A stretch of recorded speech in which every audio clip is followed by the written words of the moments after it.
Psychonauts is a 3D platformer game published by Double Fine and directed by Tim Schafer.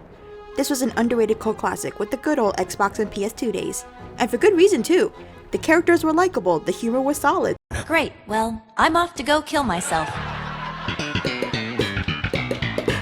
What? The story was fun, the gameplay and mechanics were fun, the enemy names are super clever, the Milkman Conspiracy, one of the most iconic worlds in this game. Aside from a VR game that adds a bit more to the lore, it wasn't until 16 years later when we would eventually get a true sequel, which made the franchise even more enjoyable than the last game. It looked so much more beautiful and smoother, the animations, especially the jumps, looked more cartoony, the stakes were higher in the story, and the controls and added mechanics were smoother than its PS2 counterparts. It's too bad that Psychonauts 2 was snubbed 3 times at the 2021 Game Awards. Look, I get that It Takes Two and Metroid are good competitions, but it seriously lost in that Guardians of the Galaxy game that literally no one talked about? Are you kidding me, T-Mobile? I swear, this is my villain origin story. Wait, what was I talking about? Oh yeah, Psychonauts. Despite its cartoony outlook, the game isn't afraid to tackle serious issues, mainly mental health and how it's portrayed through the eyes, or in this case, the psyche, of the victim. Mainstream media often uses mental illness and disorders as either something to glorify, demonize, or ridicule. Look no further than 13 Reasons Why, which glorifies the subject of suicide as a plot for revenge, or the classic horror trope of the murderer having some sort of schizophrenia, or the autistic character being played as a joke. It can be borderline offensive towards people with those disorders and illnesses. Lord knows I was offended when Steven Universe redeemed the 3 abusive diamonds, or when My Hero Academia decided to redeem the abusive father. Can we stop redeeming terrible people? Not everyone can be Zuko. My point is, these tropes dehumanize people who deal with those mental illnesses and disorders. It prevents them from getting proper treatment from their peers. As much as you hate to admit it, fiction does affect reality. However, Psychonauts does something that other media, especially games, are sometimes too afraid to do. They take their most serious subjects with proper care. Like I said, Psychonauts is not afraid to go into deep subjects, despite its childlike art style. It's not just within the story. Look at the structure of each and every psyche, or the terminology for worlds in this game. They're different, but a difference that makes sense. Sasha 9's psyche is more structured and organized, with bland and desaturated colors that match his more serious personality. Mia Vodelo's psyche is like a 70s dance party with bright and vivid colors that matches her bubbly and outgoing personality. Coach Oleander's psyche is a war zone that matches his stricter and harsher personality. You get the point. There are 2 memory vaults, which are basically the collectibles that add more to the lore. If you go deep into Mia's psyche, there is a secret opening that if you use levitation, a fan will blow you away. In this mysterious room, there's another memory vault that you open. It shows Mia's traumatic history while she was an orphanage caretaker, witnessing the orphanage burn down along with the children. It makes Mia's more motherly nature sadder in a sense. She still feels the guilt of the tragedy she witnessed in her past life. When she becomes camp counselor at Whispering Rock Psyche Summer Camp, she doesn't want these kids to suffer the same fate as her previous kids did. That's dark. And this is just from the collectibles, Jesus Christ! It's surprising how this game makes something as little as a collectible hold so much meaning to the player. You could go through the entire game without all the memory vaults, but it really emphasizes the thought that you must get this collectible for things to make sense, and for the characters to make more sense.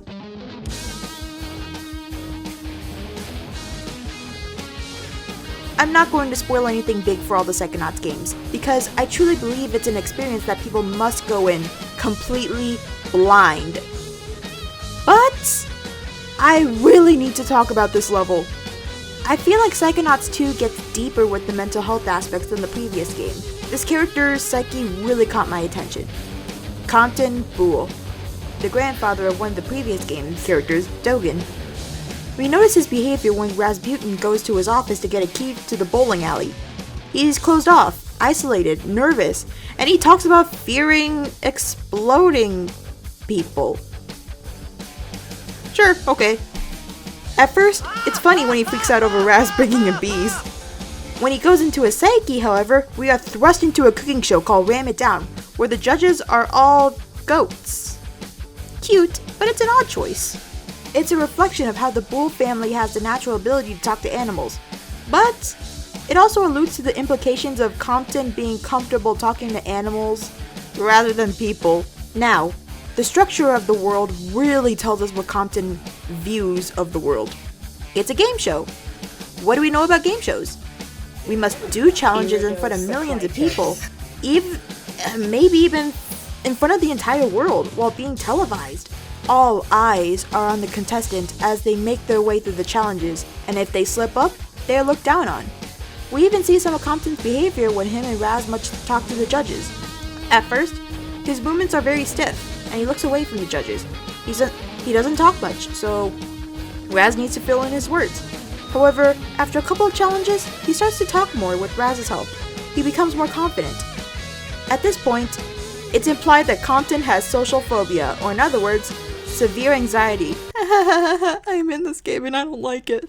As someone who has severe anxiety, I relate with him a lot while looking into his world. Just the overwhelming feeling of eyes watching and judging your every move, even when no one else is around. My thoughts still linger as they go, wait, do I have time for this assignment? Am I finished with that assignment? Did I turn it in? Is it perfect enough? Am I good enough? Am I just a burden to my whole family just for staying in our house? What is wrong with me? Why can't I do anything right? Why am I not good enough? This world really struck a chord with me, and possibly other people with this type of mental health condition. And it makes us feel seen and makes us feel understood. Which leads into my final point.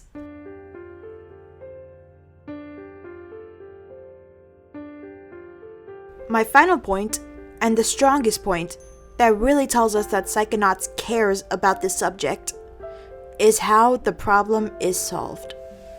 There is a pattern. Rasputin, our protagonist, doesn't really solve the problem. At first, it sounds absurd since we've known protagonists to solve every problem they come across. It's a trope as old as time. What kind of protagonist is Raz? Even though he has the power to go into people's minds, he can't fix people's trauma and mental health problems. The Milkman conspiracy level demonstrates the consequences of trying to fix someone. Instead of helping Boyd Cooper cope with his alter ego, the Milkman, Raz accidentally lets it loose. After this level, Rasputin helps the victims overcome their trauma. This is something that is essential towards Psychonauts, even quoting their purpose in the second game. We're not here to change people's minds, Raz. Not here to fix people. We're here to help people fight their own demons. The ones they already have. This quote resonated with me as someone whose trauma and depression almost consumed their life. I got sick of people trying to fix me or my problems because I believed that they didn't like that part of me that can't be fixed or controlled. Because of this, I did not even bother trying to face my demons, because what was the point? What was the point of me going through pointless monologues if people don't understand where I'm coming from? However, after getting the help of friends and family, I had the motivation to conquer the generational trauma I faced and break the cycle. Unlike Raz, we can't go into people's minds. We don't know what their world is like. However, we don't have to know. We can still listen to the victims and guide them to recovery.